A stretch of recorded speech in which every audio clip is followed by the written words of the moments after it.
Hello students, welcome back to my channel Medical with Nursing Officer, and today we will discuss about Hirschsprung disease. So child health nursing आप बोल सकते हो, paediatric nursing बोल सकते हो, उसका एक टॉपिक करेंगे जो कि आपका गैस्ट्रो के टॉपिक चैप्टर से रिलेटेड है। उसके अंदर एक डिसीज़ कंडीशन को आज डिस्कस करेंगे जिसको हम बोलते हैं हर्शबर्ग डिसीज़। सो हर्शबर्ग डिसीज़ क्या है, इस एंड कॉजेज़ क्या हो सकते हैं इसको डिस्कस कर लेते हैं। सो हर्शबर्ग disease is a condition that affects the large intestine and causes problems with passing stool. The condition is present at birth as a result of missing nerve cells in the muscles of the baby's colon. So Hirschsprung disease जो है उसके अंदर क्या होता है कि अगर आप इंटेस्टाइन का डायग्राम देखो तो अगर ये लार्ज इंटेस्टाइन है तो इसके अंदर मूवमेंट्स होती हैं जिसको हम पेरिस्टाल्टिक मूवमेंट्स बोलते हैं, जिसके थ्रू स्टूल जो है आगे पास होता हुआ फिर एनस के थ्रू बाहर निकलता है, बॉडी से एक्सक्रीट आउट होता है। तो ये जो पेरिस्टाल्टिक मूवमेंट है इसको करने के लिए गैंग्लियोनिक सेल्स जो होती है वो बहुत इंपॉर्टेंट होती है, जो कि इंटेस्टाइन में प्रेजेंट होनी चाहिए। बट हर्शबर्ग डिसीज़ के केस में ऐसा नहीं होता।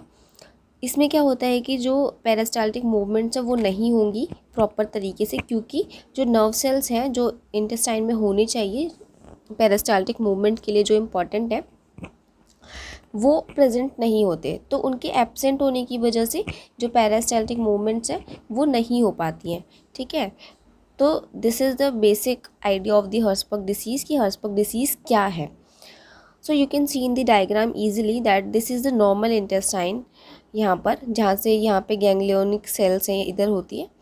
तो इसकी वजह से क्या होगा, जो भी नॉर्मली अगर आप देखो तो जो भी फीसिस है स्टूल है वो यहाँ से पास आउट होके बाहर निकल जाएगा। But other case if you see in Hirschsprung disease, so यहाँ पर जो है कि गैंग्लियोनिक सेल्स एब्सेंट होते हैं। सो गैंग्लियोनिक सेल्स प्रेजेंट नहीं है क्योंकि इसलिए इस एरिया में क्या होगा कि जो स्टूल है वो इकट्ठा होता रहेगा एंड ये स्वेल हो जाएगा फिर, एंड उसका साइज़ बड़ा हो जाएगा क्योंकि वहाँ पे एक्यूमुलेशन हो रहा है एंड एक्यूमुलेशन के साथ साथ बैक्टीरियाज भी जमा हो रहे हैं, तो इन्फेक्शन के चांसेस भी हैं। सो ये चीज़ें आपको हर्शबर्ग डिसीज़ में देखने को मिलेगी। So basically you have to make this diagram and very clear about this image. अगर कोई भी हर्शबर्ग डिसीज़ बोलता है तो ये इमेज आपको ध्यान में रहना चाहिए। नेक्स्ट अगर हम बात करें कॉजेज़ की, तो कॉजेज़ इसके कोई भी ऐसे रिटर्न आपको कॉजेज़ नहीं मिलेंगे। सो कॉजेज़ में अननोन कॉजेज़ है जिसके आपको रीजंस आप नहीं पता कि ये क्यों हो रहा है, बट रीज़न वही है कि जो गैंग्लियोनिक सेल्स है वो प्रेजेंट नहीं होते हैं। हर्शबर्ग डिसीज़ के अदर नेम्स भी हैं जिसको जैसे कि aganglionic megacolon, congenital megacolon, congenital intestinal aganglionosis. ठीक है, सो ये सारे दूसरे नाम हैं हर्शबर्ग डिसीज़ के, जिनको हर्शबर्ग डिसीज़ को हम इन नाम से भी बुला सकते हैं। ए गैंग्लियोनिक मेगाकोलोन, मेगा का मतलब होता है बड़ा, कोलोन मतलब जो कोलोन है इंटेस्टाइन में, एंड ए गैंग्लियोनिक का मतलब कि जो गैंग्लियोनिक सेल्स हैं वो प्रेजेंट नहीं है वहाँ पर। ठीक है, तो जो इंटेस्टाइन का साइज़ है आप यहाँ देख सकते हो बड़ा हो जाता है। So this is mega colon, इसीलिए इसको हम मेगा कोलोन भी बोलते हैं।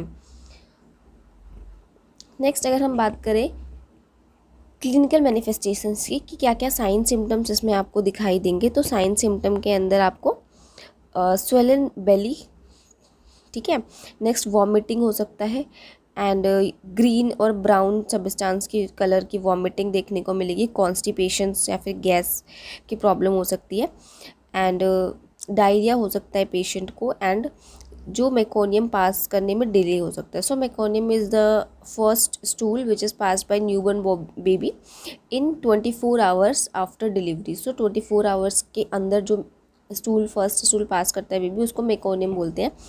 So because there is a problem inside the intestine, so meconium pass नहीं होगा, तो delay in the passage of the meconium is also indicates the sign of the Hirschsprung disease. So this is basic sign and symptoms. Next है risk factors. तो क्या क्या risk factors हो सकते हैं हर्शबर्ग डिसीज़ के लिए। सो रिस्क फैक्टर के अंदर अगर किसी पहले जो भी अगर इस डिलीवरी से पहले कोई बेबी है उसको भी सेम कंडीशन है तो चांसेस है कि नेक्स्ट बेबी को भी ये कंडीशंस हो सकती हैं। देन एक रिसर्चेस में ये पाया गया है कि मेल पेशेंट ज़्यादा देखने को मिलते हैं as compare to female. So male में ज़्यादा कॉमन है ये ठीक है, मेल अगर बच्चा है तो उसमें रिस्क फैक्टर ज़्यादा है कि उसको हो। एंड अगर उसको कोई अदर इनहेरिटेड कंडीशन है, जैसे कि हमारे पास इनहेरिटेड में डाउन सिंड्रोम कंडीशन होती है, सो अगर उसको डाउन सिंड्रोम है, इस तरह की कोई भी इनहेरिटेड कंडीशंस अगर उसको है, तो वहाँ पर भी चांसेस है कि हर्सबर्ग डिसीज़ के देखने को मिल सकती है। नेक्स्ट अगर हम बात करें कॉम्प्लिकेशंस की, सो क्या क्या कॉम्प्लिकेशंस हो सकते हैं। देन कॉम्प्लिकेशन से इंटेस्टाइनल इन्फेक्शंस हो सकते हैं पेशेंट को, जिसको हम एंटेरोकोलाइटिस बोलते हैं, क्योंकि ये जो बेसिकली प्रॉब्लम है वो है तो इंटेस्टाइन की। यहाँ पर क्या हो रहा है, एक्यूमुलेशन हो रहा है स्टूल का। सो यहाँ पर क्या होगा, बैक्टीरिया की ग्रोथ होगी। जब बैक्टीरिया की ग्रोथ होगी तो वहाँ पर फिर आपका मैक्रोफेजेस वाले सारे स्टेजेस वहाँ पर भी होंगे, तो इन्फेक्शन देखने को मिलेगा। So this infection cause enterocolitis. And perforation भी हो सकता है, अगर ज़्यादा इन्फेक्शन स्प्रेड हो गया तो वहाँ पे परफोरेशन देखने को मिल सकता है। एंड उसके साथ साथ अपर असेंडिंग इन्फेक्शंस भी हो सकते हैं। So these are the complications. Next diagnostic evaluation के लिए first of all physical examination and history collection is very important, and with that biopsy is important test. Biopsy में क्या करेंगे, सैंपल लेंगे कोलोन से, टिश्यू लेंगे थोड़ा सा एंड उसको टेस्ट करेंगे। देन एब्डोमिनल एक्सरे करेंगे, राइट। नेक्स्ट अगर ट्रीटमेंट की बात करें तो कोलोस्टमी एक ट्रीटमेंट आप कर सकते हो। कोलोस्टमी के अंदर क्या होता है कि जो भी कोलोन है उसकी ओपनिंग करेंगे, क्योंकि जहाँ पे फीसिस एक्यूमुलेटेड है तो उस फीसिस को बाहर निकालना पड़ेगा, बिकॉज वो इन्फेक्शन क्रिएट कर रहा है एंड रेक्टम के थ्रू वो बाहर नहीं निकल पा रहा है, क्योंकि पेरिस्टाल्टिक मूवमेंट्स नहीं है, बिकॉज गैंग्लियोनिक सेल्स प्रेजेंट नहीं है। तो कोलोस्टमी इज़ द प्रोसीजर जिसके थ्रू क्या करते हैं, हम कोलोन में ओपनिंग करते हैं। सो बेसिकली ये क्या है, opening in the colon. So opening in the colon is colostomy. So this is all about Herzberg disease. I hope आपको लेक्चर समझ आया होगा। अगर समझ आया तो वीडियो को लाइक करना एंड शेयर करना अपने फ्रेंड्स के साथ।